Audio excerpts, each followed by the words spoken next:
Hello जी, राधे राधे। आप सबका हमारे चैनल में स्वागत है। आज हम पपीता से बनाएंगे बहुत ही टेस्टी मज़ेदार नाश्ता। वैसे तो पपीता हमारे हेल्थ के लिए काफ़ी फ़ायदेमंद होता है, कच्चा खाएं या चाहे पका। कच्चे पपीता से हम सब्जी नहीं खा पा रहे हैं, तो चलिए इस नाश्ता को आप बनाएं, बहुत ही मज़े से भरपेट खाएंगे और बार बार भी बनाकर खा सकते हैं। अगर इस तरीके से तैयार करके फ्रिज में भी रख देंगे तो आप नाश्ता आराम से 2 से 3 दिन बना सकते हैं। तो कच्चे पपीता हम ले लिए हैं, इनको हम अच्छे तरीके से छील लेंगे। कच्चे पपीता या पक्के पपीता हो यह हमारे लीवर के लिए काफ़ी फायदेमंद होते हैं। आजकल तो हर कोई फैटी लिवर से परेशान है और लीवर में तो इतने ढेर सारे प्रॉब्लम हो जाते हैं, तो पपीता हमको जरूर अपने डाइट में रखना चाहिए, चाहे कच्चा खाएं चाहे पक्का खाएं।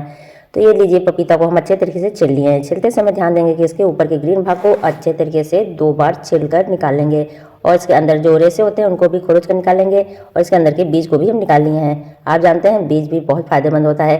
अगर आप पपीता नहीं खा पा रहे हैं, पपीता नहीं मिल रहा है, तो इस तरीके से बीज को स्टोर करके सुखा कर रख लें और इसका पाउडर बना लें। 2-3 बीज के बराबर पाउडर को आप गर्म पानी के साथ खाली पेट खाएं तो फैटी लिवर में काफ़ी फायदेमंद होता है। तो ये लीजिए, पपीता के साथ बीज के भी फायदे हम जान गए हैं। तो आज इस पपीता से तो हम बनाएंगे नाश्ता। तो इसी तरीके से सारे बीज को हम निकाल लिए हैं और इनको हम ग्रेट कर लेंगे।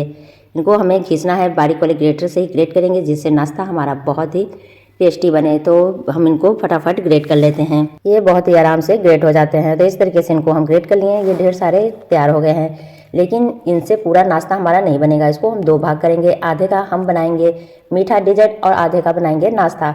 तो चलिए बता देते हैं, हम आधा भाग से बनाएंगे पराठा और आधा भाग से बनाएंगे हलवा। तो इसलिए 2 भाग कर लेते हैं। तो ये लीजिए, प्लेट में हम इनको ले लिए हैं और इससे यह हमारा बनेगा बहुत ही टेस्टी हेल्थी पराठा। और पराठा तो इतना टेस्टी लगता है कि अगर आप कभी नहीं भी खाए हैं तो आराम से आप खा सकते हैं। और पराठा की स्टफिंग आप तैयार करके फ्रिज में 2 से 3 दिन तक रख दें। तो जब आपको पराठा खाना हो तो 2 पराठा बनाएं, खाएं। इस तरीके से हम पपीता को अपने डाइट में ले सकते हैं। तो इस पराठा को बनाने के लिए लहसुन, अदरक और हरा मिर्चा लिए हैं। लहसुन अदरक को हम ग्रेट करके डालेंगे। आप चाहें तो बारीक काट के या कूच कर या पीस कर भी डाल सकते हैं। तो इसी तरीके से ग्रेट करके डालते हैं जिससे बराबर इनका पता भी नहीं चलता है और अच्छा फ्लेवर हमारे पपीता में आ जाता है।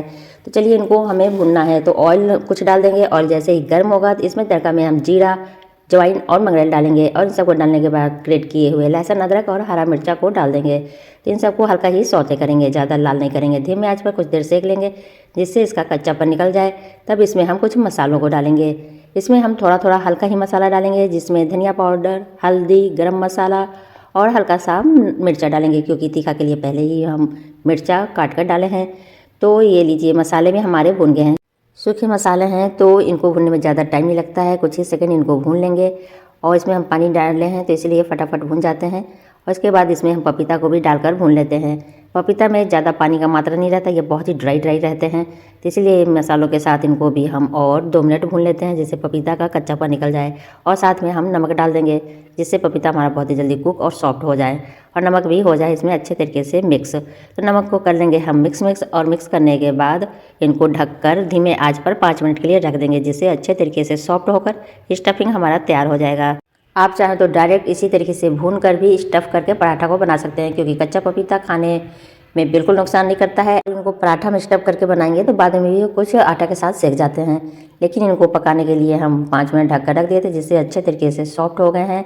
और इसमें हम अमचूर डालना भूल गए थे, तो लास्ट में ये लीजिए, अमचूर पाउडर भी डाल दिए हैं। मसालों के साथ डाल सकते हैं और उनको अच्छे तरीके से मिक्स कर लेंगे। ढकने की वजह से कुछ हल्का सा मॉइस्चराइज हो जाते हैं, तो हम इनको फिर से हाई फ्लेम पर भून कर ड्राई कर लेंगे। और ये बहुत खिले खिले होते हैं, इनकी स्टफिंग भी बहुत आराम से हो जाता है। इसमें पानी की मात्रा बिल्कुल नहीं रहता है। आप इस तरीके से स्टफिंग बना के अगर फ्रिज में भी 2-3 दिन रखते हैं तो बिल्कुल गीला नहीं होता है, आराम से स्टफ़ करके पराठा को बना सकते हैं। तो आटा हमारा गूँथ गया है और इसमें हम चलिए स्टफ़ करके पराठा को बनाते हैं। चम्मच लेना भूल गए थे तो चम्मच ले लिए हैं और इस तरीके से हम फटाफट इसमें स्टफ़ करेंगे। और आप जितना ज़्यादा चाहें ठूस ठूस के आराम से भर सकते हैं। और बेलने में भी ये काफ़ी आसान होता है, बिल्कुल फटता नहीं है, आराम से ये बेल जाते हैं। ये देखिए, हमारा पराठा बेल कर तैयार हो गया है। आप जितना पतला मोटा बनाना चाहें आराम से बेलें और इनको सेकें। अगर आप सब्जी खाने से कतराते हैं और सब्जी बनाना नहीं चाहते हैं तो इस तरीके से आप आराम से पराठा बनाकर तो खा ही सकते हैं। और यह कितना हेल्थी पराठा है हमारा पपीता का, तो ये तो आप जानते ही होंगे। तो चलिए, बच्चे भी इसको काफ़ी लाइक करते हैं। इस तरीके से अगर आप पराठा बनाएंगे तो आपके घर में छोटे बड़े सभी पसंद करेंगे।